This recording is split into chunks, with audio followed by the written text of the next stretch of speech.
guerre. Tu as fait formidable. Ah oui, bapekisaka moto koseka na kolela te po ezeloka posa soki mpe aza na posa koseka akoseka kaka soki mpe aza na posa akolela kaka. Bonjour, bonsoir, fidèle abonné de notre chaîne Excellence Télévision. Balobi Excellence Télévision, c'est l'excellence, hein? Excellence TV de Makambo, Excellence Télévision chez le boss, le patron, Papa Josué. Papa Josué, amen. Fabrice Bodiek et Poutou.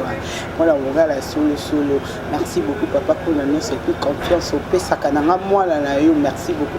La voix qui vous parle, c'est la voix de votre humble servante. Et puis, je vous la, entre m'a dit la capricieuse de la presse congolaise. Moi, Moussala Wabino, un beau s'arrêter, beau s'abonner, ça la bien, beau partager émission, mon commentaire et ça la bien. Dans mon plateau, je ne suis pas seule, je suis avec Yazaka. Il est vraiment un métier. Il est moi et Billy à Koloba. Ce qui s'est présenté là, bien avec tonton Hervé, papa Hervé Mobango. Donc c'était vraiment merci beaucoup la bienvenue sur Kanouté.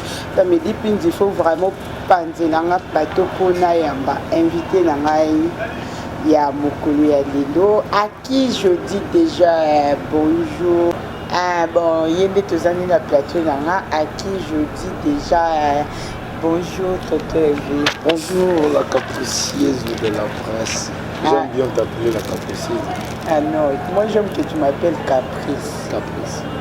Et ça la rend bien. Caprice, capricieuse, c'est tout à fait normal. Bonne santé, santé ça bien.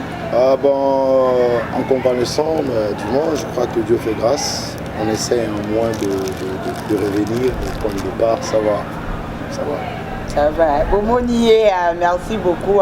Bomonier, tonton Hervé, Touzanae, la plateau, il est tout bétani, ma 4, il est vraiment, la émission, Baïcha, Touza, vraiment, vie qui est vie, tu peux ramasser la vie, en tout cas, il peut faire des sur la vie. Tonton Hervé, il peut sur mon parcours, moi, vie, et ça m'a fait à vie. Enfin, on s'est présenté bien vraiment. Pour tout le respect de tous les fanatiques de l'extérieur du pays et comme à l'intérieur, je vous salue. Mon nom c'est Hervé Mobango. Je suis artiste cinéaste. Souvent on a l'habitude de m'appeler Tonton Unité de mesure. C'est moi. Je suis cinéaste tout court, scénariste aussi, diplômé à l'INA en art dramatique. 2007-2008, option théâtre. Je suis réalisateur en formation et j'ai fille responsable du groupe Maravé la Film Agence où il y a acteur révélé où il y a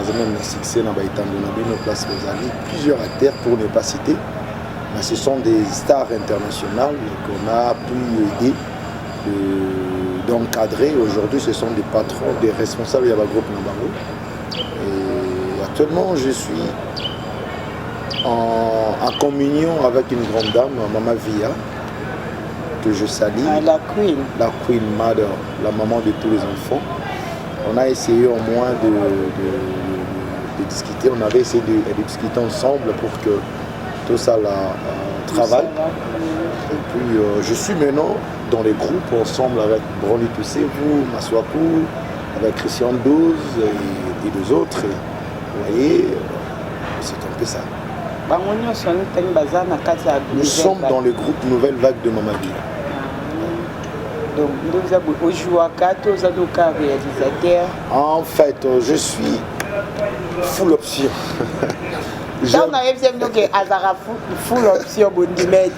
suis full option, je suis dans l'écriture, je écris dans mon groupe Nouvelle Vague. Nous sommes qu'à deux, enfin nous sommes deux metteurs en scène dans les groupes de Nouvelle Vague, c'est Christian 12 et moi. Et puis je suis sur scène. Alors, pour plus d'infos, nous avons préféré qu'il y ait une vie à TV Monde, qu'il y ait TV Monde, depuis s'abonner. On va comprendre que non, il était là. Et puis ceux qui ont une Maswa TV, référence, je crois que au monde appelle que non, il était à Zawana, ceux qui paient les sous na Daliana, ils ont fait un film Tokota écrit par Unité. site Zébélé, APP, F1, c'est-à-dire on présente, je suis en fait plusieurs full options, je t'ai dit. On ne peut pas tous les dire sur l'émission, mais du moins on va parler de ce qui est essentiel pour que la femme va comprendre. Merci beaucoup. Na musana binonde batu ba musala wana limuza na ba groupe ebele na batu ebele ba contact ebele eyaka. Mais na moni que nous a marié, mais batu ebele ba banga batu TV. Mais na moni vraiment nous a marié bala pekaka muta TV. C'est-à-dire, dans la vie, il faut faire le part des choses. Il y a le monde artistique et on doit respecter aussi les droits humains. C'est-à-dire, je suis marié, Moubali à Monsinaye, que je salis. Je ne peux pas masquer son nom. J'aime bien l'appeler la Castafiola. La Mamadri, je suis le seul artiste congolais.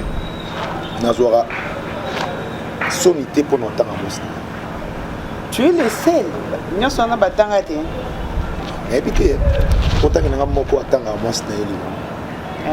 Tout le monde a. Maman Nadine Gola, batanga Kemi.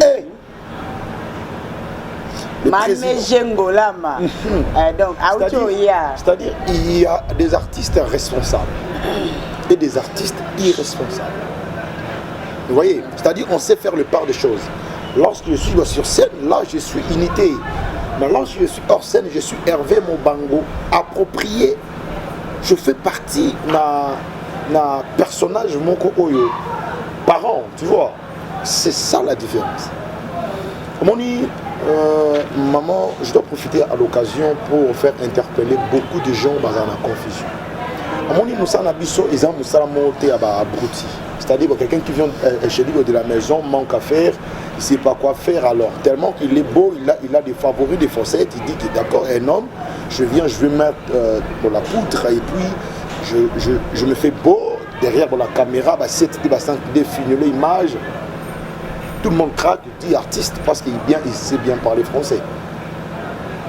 Tu vois, c'est-à-dire, Bissot, on sait bien faire le part des choses. Dans la vie, ce qui nous doit aussi la part des choses. Ils ont pas sodo qui a remis Tina vie réelle, c'est-à-dire c'est fini. Tu es perdu.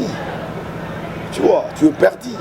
Moi, mon professeur me disait souvent, Hervé, il ne faut pas mélanger la famille et le travail.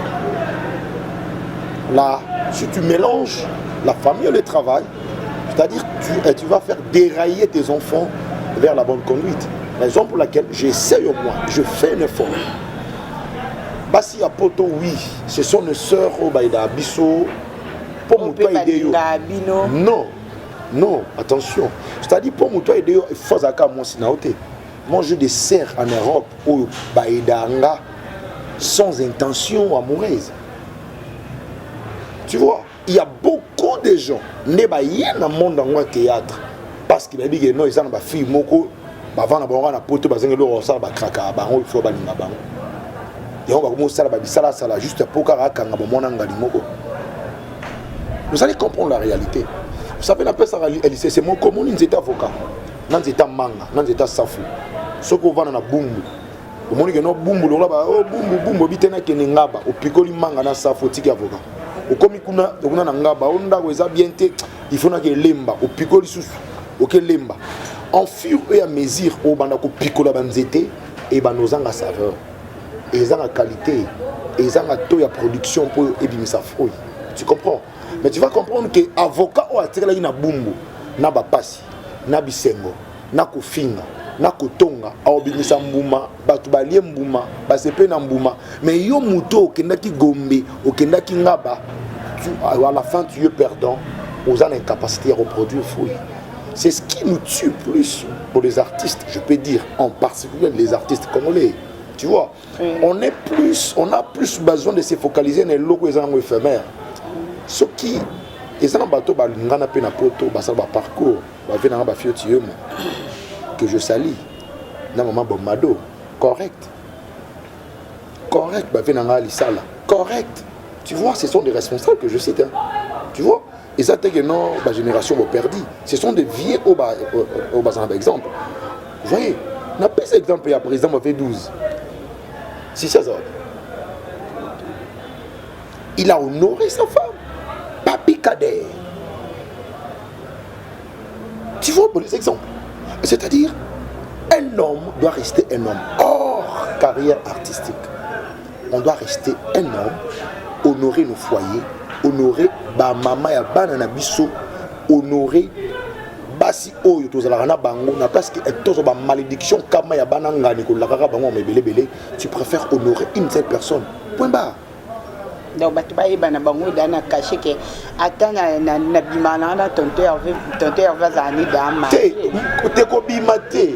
Ko kenanga na piste wana te. Mais kasi yango kaka. Non. Il faut se qualifier malamment comme. Non, c'est-à-dire si tu veux m'aider, tu as la bonne volonté de soutenir carrière artistique nanga. Moussa nanga, ce n'est pas nécessaire que tu sois en relation amoureuse. Tu vois? Est-ce que la relation ni pardon, il y a les banga to yani. Non, vous savez, non ça la Moussa non bien. Et quand on a un garçon, la fille parle bien, elle présente bien. Excusez pour ces émissions avec en fait bon pour nanga bon caprice. La tine lui au moins $200. Et ça la mara. Ah, tu payes $200. Mine de rien. Mine de rien. Et ça le voilà. Irène Sako. Moi si il s'est même peu que je salue à passant et pourquoi pas au Sandra Dimanta. Bah Vandiga Babino, ah papa Hervé, tu fais bien ton travail. Tu fais bien ton travail. Papa Hervé Kende, dois-moi 500 €. Parce qu'au début, je fais d'abord bien mon travail. Tu vois, c'est ça, ma biso, et ça, carrément artistique, dans le domaine en général. La patience rassure l'avenir. La patience produit toujours de bons fruits. Si on est pressé dans la vie, on va embrasser d'autres choses au lobby et comment. Vous savez, il y a plusieurs artistes aujourd'hui, bazar déraillés. Ils sont désarmés. Pourquoi? Alanda qui influence, Alanda qui gagne. Aujourd'hui, ils sont désarmés. Avec les conseils de ma maman Via, je crois que je essaye au moins, je ne suis pas parfait. Je essaye au moins de faire l'exemple, enfin, de présenter l'exemple, parce que moi, je commence le théâtre à dater de longtemps. Et ça n'a pas de commission, pour ne pas dire ban, et ça n'a pas de commission, les lois, les canams comme Hervé, ce sont des grands stars. Je me souviens que ça micro pas Ada, l'exa micro est pas Raïs, l'exa micro est pas Jerry Bomatondo, l'exa micro est pas Elia Bahati, l'exa micro est pas Nana, l'exa micro est pas Joji Moussapi, l'exa micro est pas Nana. Amélia. Non, il était. Tout ça, l'exa micro est pas Nani, et pas qui bon bah Karine Boyamado. L'exa ba micro ba que non est-ce que ça veut dire Binza Boy Nana Nani Amélia c'est une bonne actrice mais Azana comment on a été ah ok tu vois c'est-à-dire l'exa micro si je sais qu'ils seront reconnaissants au moins que bah je m'a pas pouté bah on parle de qui unité tu vois c'est-à-dire biso to qui n'est pas major Zolo qui n'est pas Ali Chumalanga. Tu vois? Tout Tabanzao. Qui est unité? Qui est Mobango? Tu vois? Il y a plusieurs exemples qu'on peut donner. Et ceux qui n'ont pas niveau classique, qui nous retournent à Starlet Matata, l'international, à Kenda, tu n'as pas Erika Sala. Voilà, qui nous scone à World. Vieux Bordeaux. Tu vois? On n'a pas intérêt de fuir, il y a aucun mambar pour les lots, ma chérie. On doit être patient, chaque chose a son temps. Je n'ai pas trop de succès, je ne suis pas connu, mais je veux le savoir. Chaque chose a son temps. Tu vois, la patience doit payer. Peut-être ceux qui ils aussi battent ou soit oui, pour boire aussi moi les titres. Ce sont de pérés. Mais moi, je l'ai dit, au moins, ceux qui a cause qui si pour les locaux. Hier, j'étais avec mon frère Jerry Bomatondo. Et puis, prise. Ah bien, prise. Très poli. Je pose dans un groupe tout ça la cabo. Non. Non, je me suis dit que ça micro tout na bango. Ah ok, pas Jerry. Ah, bon tout na siko, bon tout na bon qui n'est pas Jerry ba. Et bien unité. Tout na on parle.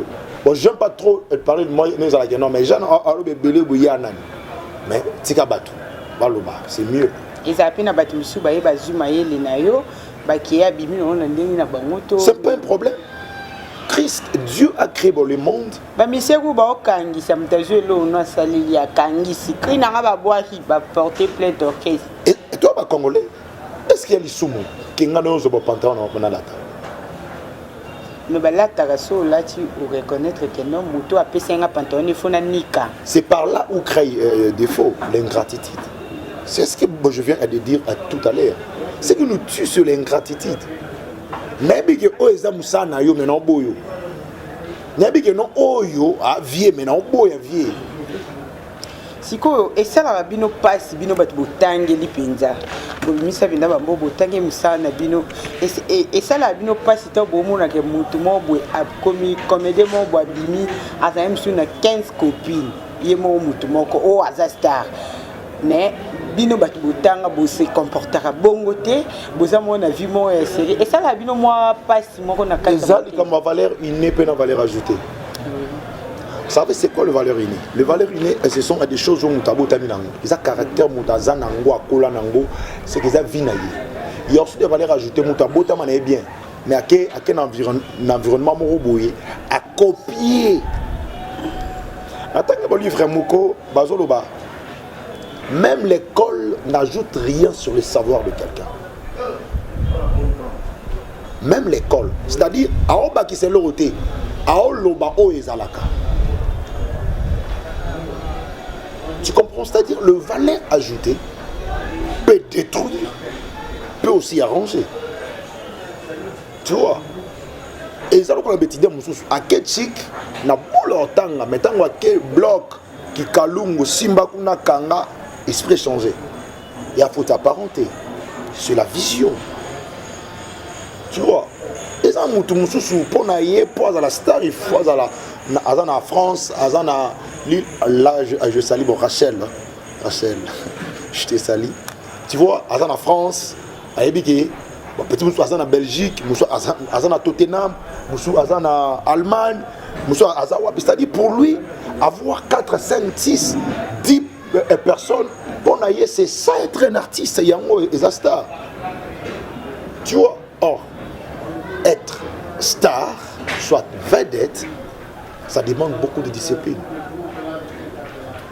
Parce que lelo na monde na biso lelo vous appelez la monde artistique parce que vous appelez na katiwana donc moi bande ko na biso ba musicien ba komi polémique eliki makasi respect entre et isate vu que nazali na posa sur lango banda kala mena donc muto mayele lokwayo ndi na yaki na sula na yo angu isanga no ba polémique ozo yeba Informé ngana n'informer ndeni au côté abeni azabo au côté azabo tomoni nani inosbi abomi aigle clip ni mo abimisi batu ba olobela ka même likamé ya zaka so ya na sali boya bi conseil aigle te est-ce que bikul matoki na yo kake kana banzembu mais devina on me peka na ba clip kana ba clip oui bon Nathalie Makoma oui mais c'est Hermégé aujourd'hui.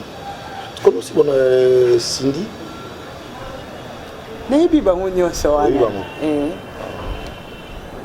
Tu connais aussi bon Mamie Léna? Trop bien. Trop bien. Alors bon Chantal Kajina? Hein? Ariette Kajina. Elle présente bien aussi ses émissions. Hein? Alors dis-moi. Est-ce que nous avons tous nos attentes? Nani Zan? Où tu étais? Bango tu bazana. Baza batu le roi biso. Basala musala moko kaka. N'est-ce pas? Oya yembaka, oya présenter émission. Nani aleki nani? Mutaleki muninga zate metomona ape entre bango moko pe bazana mo ba guerre. entre baromo pe bazana guerre na ba émission surtout ba émission dimanche génération na DCP les cas na émission na ko ça vraiment hein vani na émission na ko ça na dina kapinga na émission na ko c'est ça penda dimanche au tchekoto o alatibo o kuna alatibo ba ozo mutazo ya ko présenter émission ba ozo etia o kitana mutuka tiazo kende botia o kota plateau ça pe ka. Ce sont des choses éphémères. Tu vois, les plus grands problèmes na mboka na biso Congo, non seulement sur le plan musical, même sur le plan politique, il y a beaucoup de rêveurs. Je vous dis clair, il y a beaucoup de rêveurs. Là, je salue mon vieux Pichen.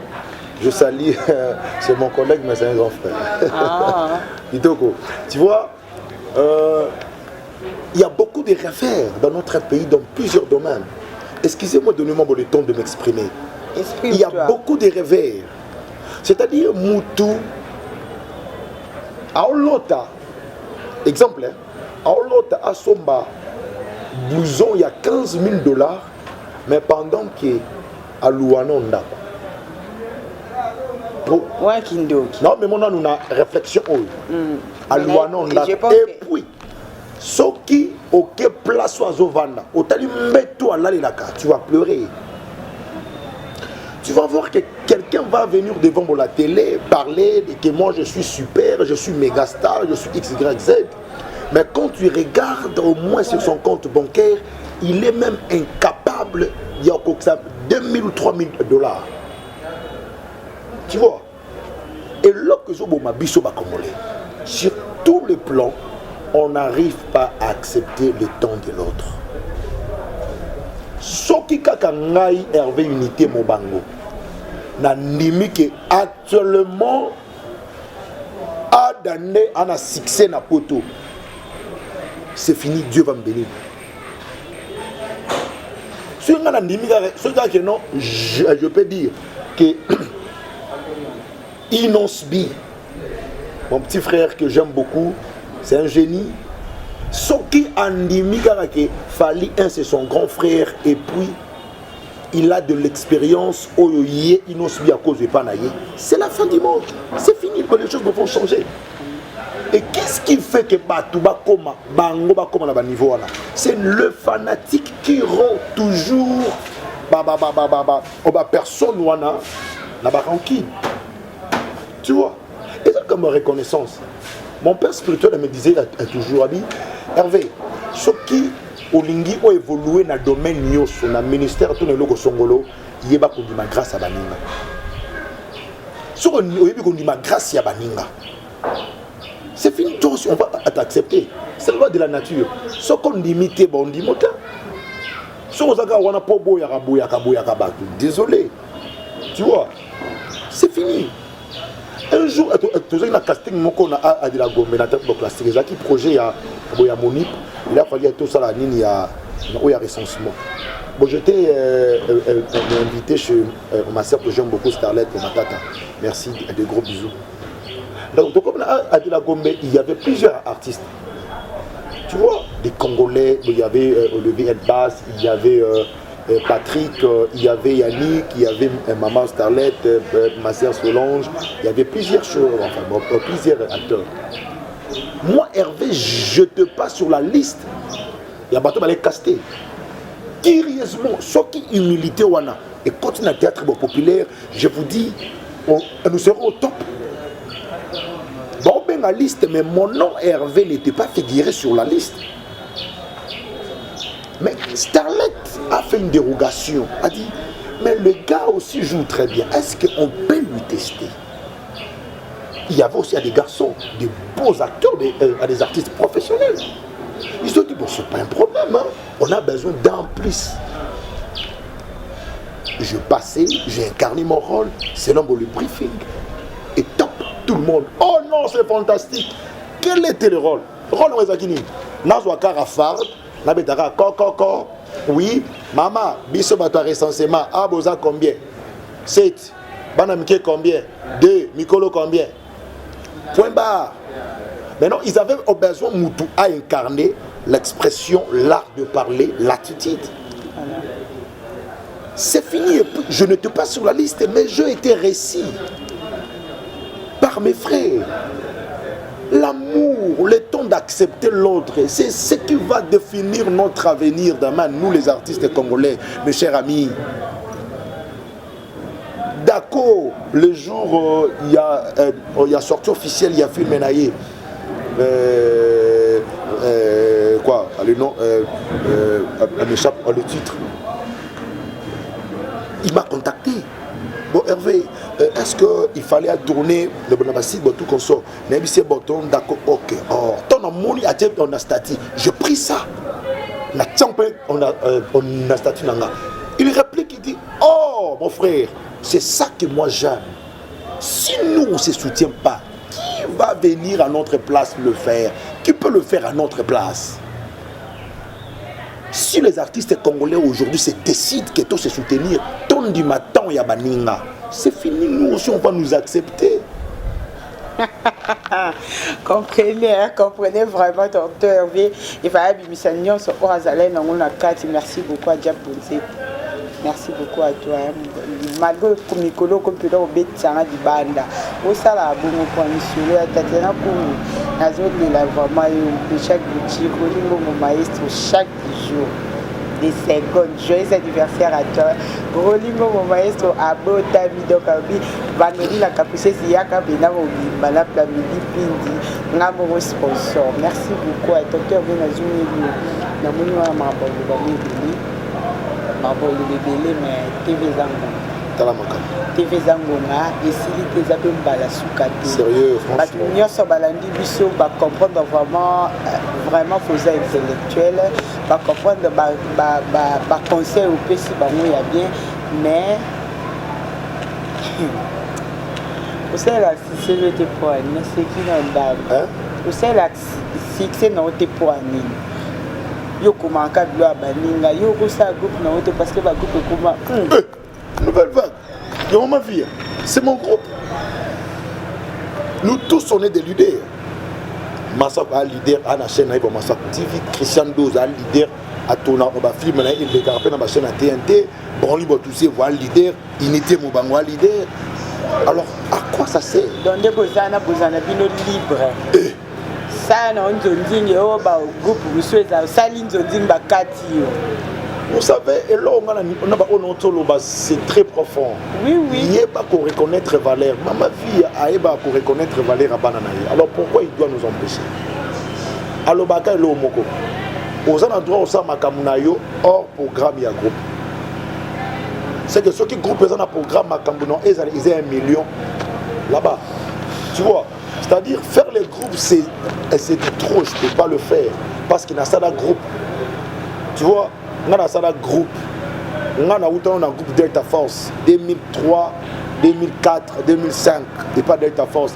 Biso ça va succès, il y a YouTube, il y a succès, il y a analogique. Il y a TV. Il y a TV. Tu vois, Biso ça va succès à l'époque, groupe évangéliste Kamea. Tu vois, Biso ça succès à l'époque, au monde a Alissa la Sima la caméra. Moi le technicien a bon ça les lots. Alissa la basala ngo tama. Au monde a Zuni, je crois Biso ça va succès. Tu vois, Biso toi artiste à les lots, c'est ça que non, chaque chose à son temps. Vous voyez? Alors tant que Biso toye, tu comprends né mamé que né. La salle groupe, bon maraville, o ebimisa mo piko bana. Né na lobby que n'est pas ada tuna bango, tuna bana nyoso wana. Master, collègues, nous, ce sont des responsables, ce sont des présidents, des grands stars. On a la fière tant dans mon abango, émergence dans bango, ça me rend vraiment du bien. Ouais, vous voyez, c'est un peu ça en grosso modo. Qu'est-ce que je voulais, je parle le temps pour faire le groupe. Ce que je fais, c'est déjà essentiel. J'écris, c'est partout dans le monde, tout le monde est d'accord, c'est tout. Merci beaucoup, hein, merci beaucoup. Nous avons beaucoup de temps avec Penazane la poste à groupe des questions Kayasuka. Toutes nos questions Suka va te clôturer mission de bus pour Tokuzo à la prochaine.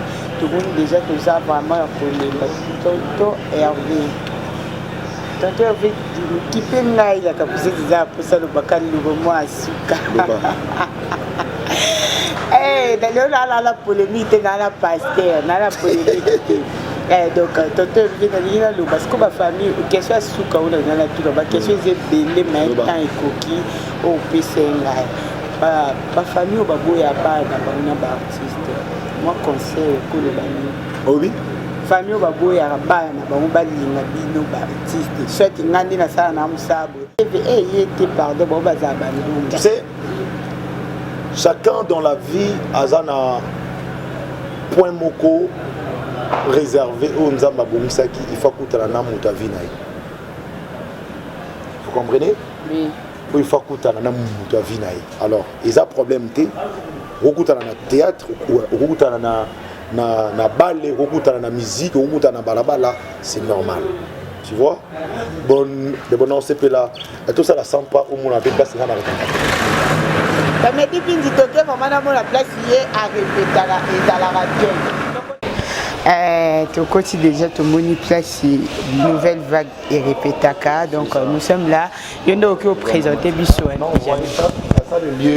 c'est le lieu de la répétition, c'est le lieu de la répétition, nous on répète ici. Vous voyez, on est là, en plein, c'est-à-dire au moment de la répétition, c'est là que je crois que Thibouyaki, j'étais déjà en pleine scène. Alors, ça, nous on est en Guiringiri, sur station Bayaka, c'est par là que le groupe répète. Maman, mais pour un respect. Elle est là, c'est mon moment chéri, on m'a vu la couille de madère, tout ce fait là. On est en pleine scène et j'ai tenté ça.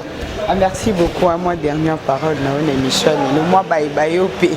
Bon mon akam bangwali na plateau et la capucise à boire je remercie tout le monde, tous les partenaires. Un peu Sibino, merci. Je salue ma grande sœur propre, Pamela Mobango, à partir à New York. Et, je te salue Mimi Mongé, ma grande sœur chérie. Et pourquoi pas toi, Élise Mongé. Je salue mon beau-frère, mon papa Jean-Noël. Je te remercie. Et pourquoi pas à Maman Pichuna Vangou, Maman Excellence. Maman Pichuna Vangou, Peggy Vangou. Et à toi aussi, hein, Raissa Vangou, Hilary Vangou, Maître Boris Vangou. Et pourquoi pas Igo. Qu'est-ce que je dis? Igo Vangou, oui, Boris Kilomba, Hilary Kilomba, Raissa Kilomba. Je vous salue tous, surtout vos soutiens. Et pourquoi pas à mon pasteur, Eric Mounzalai, l'évangéliste Mémoire Moukiadi, l'église évangélique des Rochers. Merci pour tous les soutiens favorables. Et à toi, mon cœur, mon amour. Et à tous les amis de l'APP, je vous remercie. Et à Papa Cornélie Loutadila, Maman Cornélie Loutadila, Docteur Valérie, notre Dirkab, Yato Bongsameya, Maman Soleil. Je vous remercie. Et à ma maman Via, la Queen Mother, Oya Soutena Rabiso, Azaka Awana présente pour nous aider, pour nous soutenir, nous propulser, pas à pas, Toza Makolonae, Santa Tugotombele. Et pourquoi pas à toi, la capricieuse, moi na malam. Le va bien, le bien été. La capricieuse, moi na ma bé. La capucieuse, moi, vous comprenez, on est déjà à la fin. Hein. Là, je dis merci beaucoup à Planète Pinti pour l'image à bien. Et pourquoi pas à Chief, comme les années.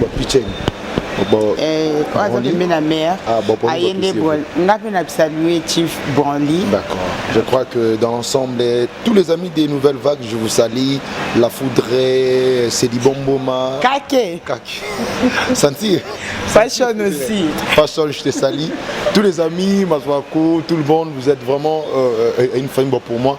Et à ma femme, hein, mon amour, mon cœur, je l'aime beaucoup. Orgazine Sia la Castafiola, la mère des opprimés. Maman Mokonzi. C'est elle. Et merci beaucoup, hein, comprenez, nous sommes ici, Kolanda, Toto, Hervé, Papa Hervé, Yaya Hervé, donc Tokomi déjà Nasuka, merci beaucoup, Nabino Sobolanda Rabiso, vous s'abonnez l'émission, vous partagez, oh Bino Bozala, vous tapez si conseil bien, allez maramba bien, il faut des maramba boende, ce que Bino Botala, il faut vous partager un mot brutalement, parce que les conseils, ils sont très capital vraiment. Alors bien, mais à si conseil, merci merci beaucoup na bino nyonso bopesa biso temps na bino bobosana te bosabone bopartage émission papa amen Joseph Fabrice Bondeke nayebi ke yosala yango déjà mpona mwana na po confiance déjà la joie merci beaucoup à vous tous à la prochaine.